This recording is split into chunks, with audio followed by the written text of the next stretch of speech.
Добрый день, уважаемые дамы и господа. Buenos días, señoras y señores. Приятно, что Para mí es muy agradable el interés que la prensa ha mostrado por este evento.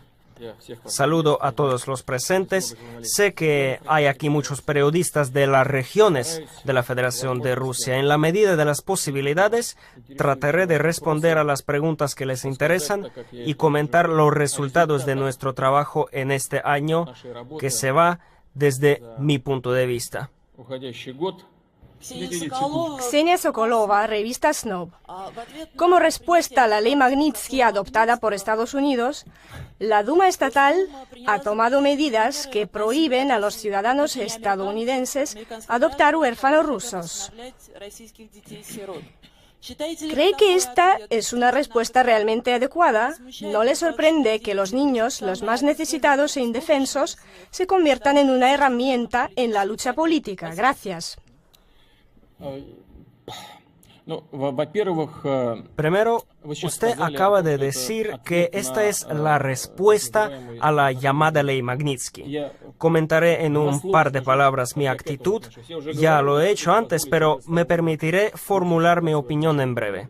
это, безусловно, No cabe duda que se trata de un acta enemiga respecto a la Federación de Rusia, y el problema no consiste en los funcionarios a los cuales les prohíben tener cuentas o controlar inmuebles. Hace poco yo mismo lo dije en mi mensaje ante la Asamblea Federal. Nosotros mismos consideramos que nuestros funcionarios, especialmente los altos cargos, las personas que se dedican a la política, tienen que guardar sus cuentas en los bancos rusos. A propósito, en la Federación de Rusia hay muchos bancos con capital totalmente extranjero y su eficiencia y seguridad no despiertan dudas.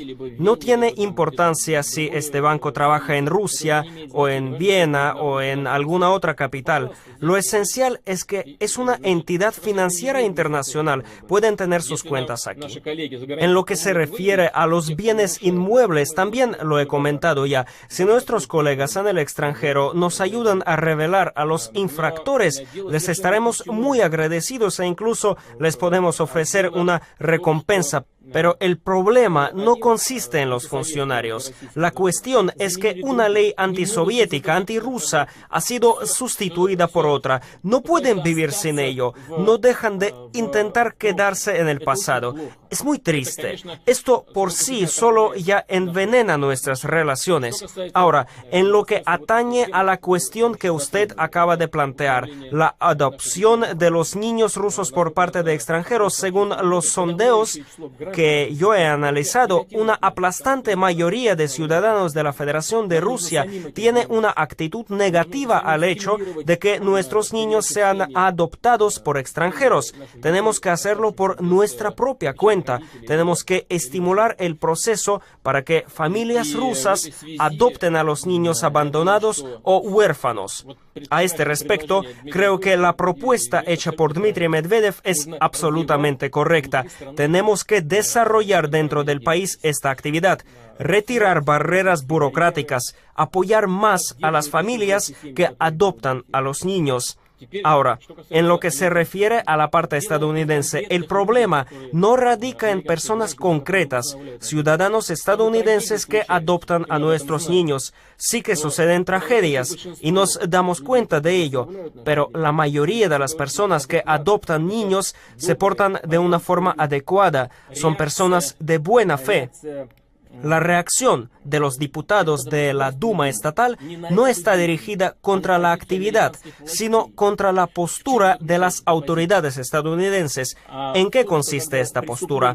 Cuando se cometen crímenes contra los niños rusos, en la mayoría de los casos, la justicia estadounidense no reacciona de ninguna forma. Absuelve de su responsabilidad penal a las personas que cometieron un delito grave, evidente, en contra de los niños. Y no es lo único. A los representantes rusos no les permiten presenciar estos juicios ni siquiera como observadores. El Departamento de Estado de Estados Unidos y el Ministerio de Relaciones Exteriores de Rusia acaban de firmar un acuerdo sobre qué pueden hacer los representantes de Rusia cuando surgen estas situaciones de crisis o conflicto. ¿Qué obtuvimos en la práctica? Resultó que esta esfera de actividad fue entregada por la legislación estadounidense a las jurisdicciones locales de cada estado. Y cuando nuestros representantes acuden a cumplir con sus obligaciones en el marco de este acuerdo, les dicen: esto no le compete a las autoridades federales, sino a los estados, y a ese nivel no tenemos acuerdos. Diríjanse al Departamento de Estado. Deben solucionarlo ahí donde han negociado el acuerdo. Y desde los órganos del Poder Federal de Estados Unidos nos envían a los gobiernos locales. ¿Y para qué necesitamos un acuerdo similar? Hacen como si fueran imbéciles y ya. Ni siquiera nos dejan entrar como observadores, mucho menos hablar de participar en el proceso judicial.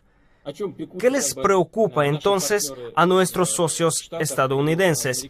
El respeto de los derechos humanos en nuestras cárceles, en los centros penitenciarios, es una buena causa, pero ellos mismos tienen un sinnúmero de problemas. Ya he hablado de ello. El famoso Abu Ghraib, Guantánamo. Durante años han mantenido a personas en prisión sin acusarlos. Es imposible de creer. Y no solo los mantienen encarcelados sin presentar acusaciones. Los reos llevan cadenas como si estuviéramos en la Edad Media. Han legalizado las torturas en su propio país. Imagínense qué pasaría si algo similar sucediera aquí. Nos habrían comido vivos hace tiempo. ¿Qué lío habrían armado? Y ahí todos están callados. Un silencio total. ¿Cuántas veces han prometido cerrar Guantánamo y qué no ha pasado? La cárcel sigue funcionando. No lo sabemos, pero quizás también sigan las torturas y estas cárceles secretas de la CIA. ¿Quién ha sido castigado? Y nos dicen que nosotros tenemos ciertos problemas. Bueno, tomamos esa observación en cuenta, pero adoptar actas antirrusas con ese fundamento se sale de todos los límites y además no hemos provocado esto de ninguna forma. Entiendo que se trata de una reacción emocional de la Duma estatal, pero creo que es adecuada. Associated Press, Vladimir Isachenkov. Mi pregunta trata de la situación en Siria. Se sabe que los países occidentales, la Liga de Estados Árabes, Turquía, todos votan porque Bashar al-Assad dimita y sostienen que sin esto no es posible la paz en Siria. ¿Puede, en su opinión, el desacuerdo de Rusia llevar a que nuestro país quede aislado y al final perdamos nuestra influencia no solo en Siria, sino en el cercano Oriente? En general, si el régimen de al-Assad cae. Bueno, escuche. ¿Perdió Rusia su influencia en Libia después de todo lo que ahí hicieron los interventores? No importa cómo explican su postura, el Estado se sigue derrumbando. Siguen los conflictos interétnicos, las peleas entre clanes y pueblos. Además, se llegó incluso a una tragedia, el asesinato del embajador de Estados Unidos. Este es el resultado de su trabajo. Me han preguntado sobre los errores y estos no son errores. ¿Quiere que repitamos lo mismo en otros países? No nos preocupa el futuro del régimen de al-Assad. Entendemos lo que pasa ahí y que una familia lleva 40 años en el poder y los cambios son necesarios. Nos preocupa otra cosa, ¿qué pasará en el futuro? No queremos que la oposición actual, al llegar al poder, empiece a luchar contra el gobierno actual, que a su vez se convertirá en oposición, y que eso dure para siempre. Claro que nos interesa la postura de la Federación de Rusia en esta región, que nos es cercana. No nos importan nuestros intereses, que no son muchos. Podría decir que casi no los tenemos. ¿Acaso tenemos relaciones económicas especiales? No. ¿Acaso el señor Assad estuvo metido todo el tiempo en Rusia durante su mandato? Pasó más tiempo en París y otras capitales europeas que en Moscú. votamos porque el problema se solucione de tal manera que el país y la región en general se liberen de la desintegración y de una incesante guerra civil. Nuestra propuesta, nuestra postura no consiste en mantener en el poder a Al-Assad y su régimen, sino en que las personas se pongan de acuerdo sobre cómo van a vivir en el futuro, cómo van a mantener su seguridad y participar en el gobierno del país. Y después, según los acuerdos a los que lleguen, empiecen a cambiar el orden de las cosas. Que no lo hagan al revés, primero destrozarlo todo y después ponerse de acuerdo. Creo que cualquier acuerdo basado en una victoria militar estaría fuera de contexto y no sería eficaz. Y el futuro del país depende directamente del pueblo sirio. Buenos días, Yelena Milinchich, RT. Rusia preside este año el G20. Ya se han anunciado las prioridades, pero las opiniones de las naciones occidentales y de los países miembros del BRICS podrían divergir en lo que se refiere a cómo alcanzar esos objetivos. ¿Qué planea hacer Rusia, siendo miembro tanto del G20 como del BRICS, para conseguir estas metas? Además, el G8 en 2014 se reunirá en Rusia. ¿Se sabe ya dónde concretamente tendrá lugar esta cita? En lo que se refiere al G20, ¿qué va a hacer Rusia si surgen diferentes opiniones? Son muchas las discrepancias que aparecen, por ejemplo, en la esfera comercial entre Estados Unidos y sus tradicionales socios europeos. La situación en la economía mundial cambia muy rápidamente, pero nos gustaría enfocar nuestra presidencia a dos direcciones principales: garantizar el crecimiento económico y también conservar y generar más puestos de trabajo. Hay otros puntos que discutir, pero acordaremos y discutiremos esta agenda con todos los participantes. Rusia será el país anfitrión, pero también será uno de los estados del G20 y no el comandante que impondrá sus posturas a todos los miembros. Trabajaremos en estrecha colaboración con nuestros socios.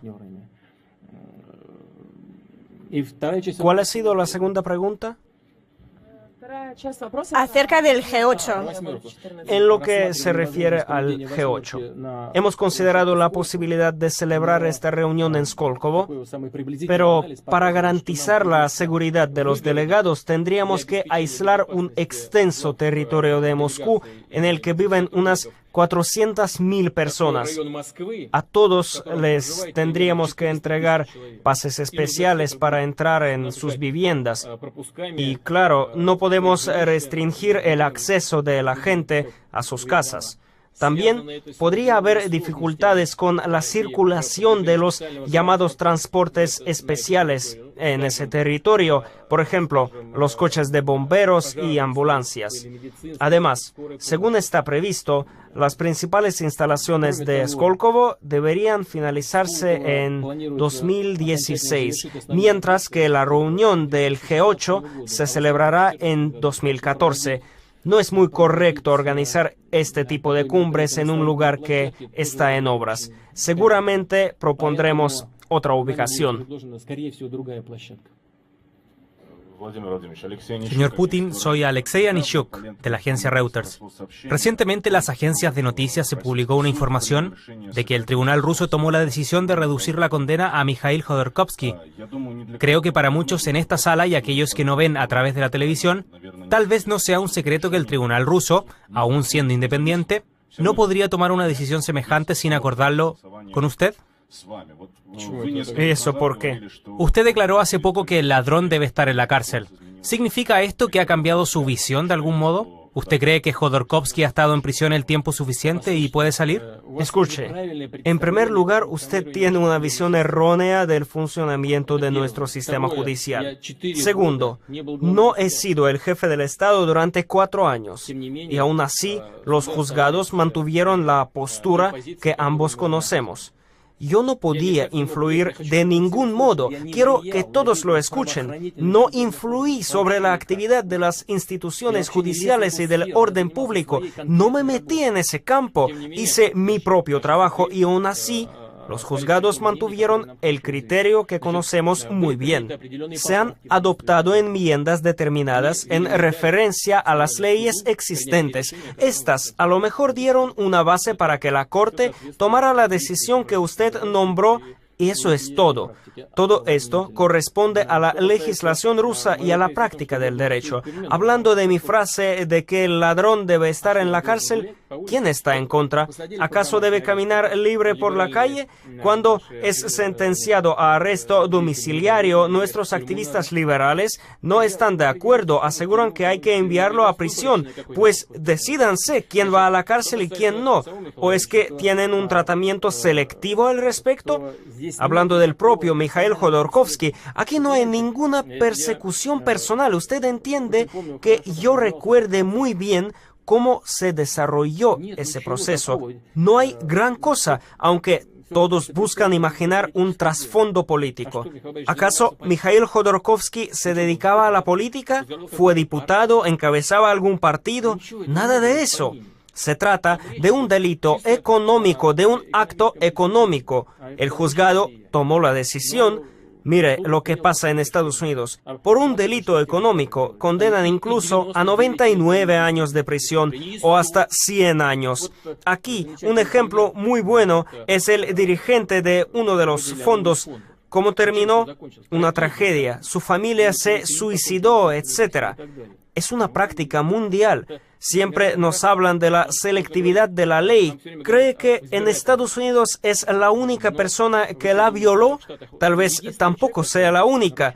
Solo que a él lo descubrieron y a otros no. Lo mismo pasa aquí.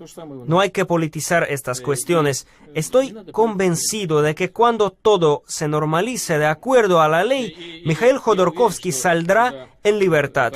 Que Dios le dé salud. Gracias, señor presidente. Sergei Loiko, de Los Angeles Times. Recientemente ha hablado mucho acerca del caso de Yevgenia Vasilieva y los supuestos casos de robo en Oboron Service del papel de Serdyukov y que no estamos en el año 37. Por supuesto que todos nos alegramos de oír eso. Pero volviendo al tema principal de hoy, para Sergei Magnitsky, por ejemplo, en el 2009 sí que llegó el año 37 para 1,5 millones de niños huérfanos a los que ni Lajova ni Afanasieva adoptarán, de los cuales 49 niños están gravemente enfermos y a los que están dispuestos a recibir en familias de Estados Unidos. Y usted estará de acuerdo conmigo en que en Estados Unidos estarían en cualquier caso mejor que en un orfanato. Mi pregunta es la siguiente. Vuelvo al tema de Magnitsky, porque usted habló de ello. Rusia tuvo 3 años para dar una respuesta a la pregunta ¿qué fue lo que ocurrió? Entonces no habría existido ninguna lista de Magnitsky. Usted no discutiría con Estados Unidos, los niños podrían ir a Norteamérica y todos estarían felices y contentos. Pero no hay respuestas. ¿Qué ocurre allí?